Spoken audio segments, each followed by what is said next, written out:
महाराष्ट्रातील प्रत्येक घटनेवर असणार आहे आमची नजर।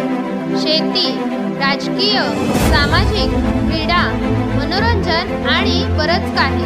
तुम्ही पाहताय शिवगर्जना न्यूज, आवाज सर्वसामान्य जनतेचा। नमस्कार, मी वंशिता जाधव आपणा सर्वांचे शिवगर्जना न्यूज मध्ये स्वागत करते।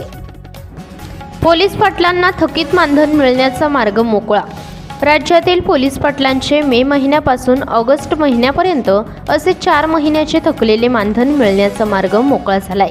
राज्य शासनाच्या गृह विभागाने शासन निर्णय काढत 4 महिन्यांच्या मानधनापोटी 21 कोटींच्या निधी वितरणाला मान्यता दिली आहे।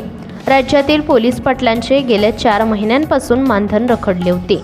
त्यावरून नागपूर येथील महाराष्ट्र राज्य गाव कामगार पोलीस पाटील संघाच्या 8व्या राज्यस्तरीय अधिवेशनात उपमुख्यमंत्री देवेंद्र फडणवीस यांच्यासमोर प्रश्न मांडण्यात आला होता।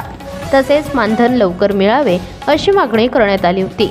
त्याप्रमाणे गृह विभागाने शासन निर्णय काढला असून थकीत मानधनापोटी 21.73 कोटी निधी वितरित करण्यात मान्यता मिळाली आहे। प्रतिनिधी सचिन जाधव, शिवगर्जना न्यूज, अहमदनगर। ताज्या व ठळक घडामोडींसाठी चॅनलला सबस्क्राईब करा, व्हिडिओला लाईक करा, शेअर करा आणि सर्वात आधी बातमी पाहण्यासाठी बेल आयकॉन या बटनला दाबायला विसरू नका। धन्यवाद।